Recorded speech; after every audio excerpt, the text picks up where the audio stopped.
si të mos plakesh si të tjerët pas moshës 70 vjeç. Të dashur miq, mirë se vini në këtë video ku do të flasim për një temë shumë të rëndësishme për të gjithë ata që kanë kaluar ose po afrohen me moshën 70 vjeçare. Shumë prej nesh besojnë se ecja e thjesht çdo ditë është e mjaftueshme për të qëndruar në formë dhe për të jetuar një jetë të gjatë e të shëndetshme. Por a është vërtet kështu? Sot do të zbulojmë pse ecja, edhe pse është një aktivitet i shkëlqyer për zemrën dhe për qarkullimin e gjakut, nuk mjafton më pas një moshe të caktuar. Do të shpjegojmë në detaje çfarë ndodh me trupin ton pas moshës 60-70 vjeç dhe do t'ju propozojmë një strategji më efektive, të thjeshtë dhe të realizueshme në shtëpi që do t'ju ndihmojë të ruani forcën, ekuilibrin dhe pavarësinë për shumë vite të tjera. Qëllimi ynë nuk është të bëjmë më shumë ecje, por të lëvizim më mirë. Le të fillojmë me bazat. Pika 1. Ecja nuk mjafton. Çfarë është sarkopenia dhe pse na prek pas moshës 60 vjeç? Le të fillojmë me të vërtetën e pakëndshme, por të rëndësishme. Ecja e përditshme është e mirë, por ajo nuk e parandalon plotësisht humbjen natyrale të masës dhe forcës muskulore që quhet sarkopeni. Çfarë është sarkopenia?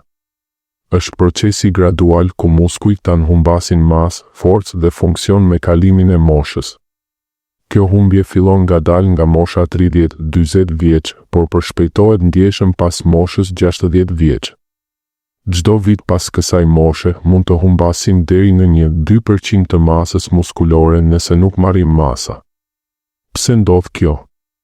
Me kalimin e viteve, fibrat muskulore, sidomos ato të shpejta që na japin forcë dhe fuqi për lëvizje të shpejta, zvogëlohen ose zhduken. Hormonet ndryshojnë, inflamacioni rritet dhe trupi ynë bëhet më pak efikas në ndërtimin e muskujve të rinj. Tani, pse ecja nuk e ndalon këtë proces? Ecja është një aktivitet aerobik i shkëlqyer që forcon zemrën, përmirëson qarkullimin e gjakut, ndihmon në kontrollin e peshës dhe ul stresin. Ajo na mban aktiv dhe na jep energji. Por ecja kryesisht punon me fibrat muskulore të ngadalta, ato që përdoren për qëndrueshmëri të gjallë. Ajo nuk i sfidon mjaftueshëm muskujt për të ndërtuar forcë të re ose për të parandaluar tkurjen e tyre. Rezultati? Edhe nëse ecni 10.000 hapa në ditë, pas moshës 70 vjeç mund të vini re se bëhet më e vështirë të ngriheni nga karrigia, të ngjitni shkallët pa u lodhur ose të mbani një çantë të rëndë. Muskujt e këmbëve, ijeve dhe barkut dobësohen, gjë që rrit rrezikun e rrëzimeve, frakturave dhe humbjes së pavarësisë. Studimet shkencore tregojnë se sarkopenia nuk është vetëm humbje muskujsh. Ajo lidhet edhe me rrezik më të lartë të sëmundjeve kronike, dobësi të përgjithshme dhe madje me ulje të jetëgjatësisë. Por lajmi i mirë është se ky proces nuk është i pashmangshëm. Mund ta ngadalsoni, ta ndaloni dhe në shumë raste ta ktheni mbrapsht me strategjinë e duhur. Pika 2. Stërvitja e forcës, aleati kryesor për jetëgjatësi pas moshës 70 vjeç. Zgjedhja më e mirë për të luftuar sarkopeninë është stërvitja e forcës. Kjo nuk do të thotë të ngrini pesha të rënda si në palestër ose të bëheni bodybuilder. Është e kundërta, ushtrime të thjeshta, të sigurta dhe efektive që mund t'i bëni në shtëpi me pak ose as pak pajisje. Stërvitja e forcës ndihmon në ruajtjen dhe rritjen e masës muskulore, përmirëson densitetin e kockave, rrit metabolizmin, ul tensionin e gjakut dhe përmirëson funksionin e përgjithshëm të trupit. Ajo është provuar shkencërisht si metoda më e mirë për të parandaluar ose ngadalësuar sarkopeninë tek të moshuarit. Çfarë mund të bëni konkretisht? Filloni me ushtrime izometrike, ku muskujt tensionohen pa lëvizje të nyjeve. Një shembull klasik është ulja pas murit, allësit. Qëndroni me shpinën mbështetur pas murit, sikur të jeni ulur në një karrige imagjinare, me gjunjët në kënd 90 gradë. Mbajeni pozicionin për 10-30 sekonda, pastaj pushoni. Përsëriteni 3-5 herë. Ky ushtrim forcon muskujt e këmbëve, kofshët, biçat dhe gluteusët, përmirëson stabilitetin dhe, çka është shumë e rëndësishme, ul tensionin e gjakut më efektivisht se ecja ose vrapimi i zakonshëm. Studimet tregojnë se ushtrimet izometrike si allësit mund të ulin presionin sistolik me rreth 10 mmHg dhe diastolikun me 5 mmHg, duke e bërë atë një alet të fuqishëm për shëndetin kardiovaskular. Për ata që duan më shumë variacion, përdorni ripa elastik, resistance bands, ose thjesht shishe me ujë si pesha të lehta. Bëni një rutinë të shkurtër 15-20 minuta, 2-3 herë në javë.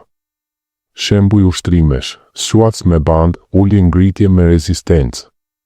Row për shpinë, tërheqje e bandës. Pres për supet ose kraharorin. Ushtrime për krahët dhe barkun. Filloni ngadalë me 1-2 grupe prej 8-12 përsëritjesh. Fokusi është në formë të mirë, jo në peshë të madhe. Me kohë do të vini re se ngriheni më lehtë, ecni më stabil dhe ndiheni më të fortë në veprimet e përditshme. Mos harroni, stërvitja e forcës nuk është vetëm për muskujt, ajo ndihmon edhe në ruajtjen e pavarësisë. Ju lejon të kryeni vetë detyrat si larja, gatimi, kopshtaria ose lojë me nipërit pa pasur nevojë për ndihmë. Pika 3. Ekuilibri dhe propriocepcioni, shisa e 6 që na mbron nga rrëzimet. Pas moshës 70 vjeç, rreziku i rrëzimeve rritet ndjeshëm. Pse? Sepse me sarkopenin dobësohet jo vetëm forca, por edhe ekuilibri dhe propriocepcioni, aftësia e trupit për të ndjerë pozicionin e tij në hapësirë pa e parë me sy. Ecja në rrugë të sheshta nuk e stërvit këtë shisën e 6, sepse nuk krijon sfida të mjaftueshme për sistemin e ekuilibrit. Rrëzimet nuk janë thjesht aksidente të pakëndshme, ato mund të shkaktojnë fraktura, hospitalizim, frikë nga lëvizja dhe humbje të pavarësisë. Prandaj duhet të shtojmë ushtrime specifike për ekuilibër. Një nga metodat më të mira është Tai Chi. Kjo disiplinë e lashtë kineze kombinon lëvizje të ngadalta, të kontrolluara me frymëmarrje dhe fokus mendje tru. Studimet tregojnë se Tai Chi mund të reduktojë rrezikun e rrëzimeve deri në 70 tek të moshuarit. Ai përmirëson ekuilibrin, forcën e këmbëve, koordinimin dhe madje ul frikën nga rrëzimet. Nëse Tai Chi duket kompleks, filloni me ushtrime të thjeshta në shtëpi, qëndrimi mbi një këmbë, ndërsa lani dhëmbët ose prisni kafen. Ngrini një këmbë dhe qëndroni 10-30 sekonda. Ndërrojeni anën. Mbajeni një karrige afër për siguri në fillim. Ecja thembra pas majës së gishtave në korridor, vendosni thembrën e një këmbe para majës së gishtave të tjetrës dhe ecni ngadalë 10-20 hapa. Kjo stërvit propriocepcionin dhe ekuilibrin dinamik. Ushtrimet të tjera, transferimi peshës nga një këmbë në tjetrën, ngritje mbi gishta, kalf raises ose ecje prapa me kujdes. Bëni këto ushtrime çdo ditë për vetëm disa minuta. Me kohë do të ndiheni më të sigurt në lëvizje dhe do të ulni ndjeshëm rrezikun e aksidenteve.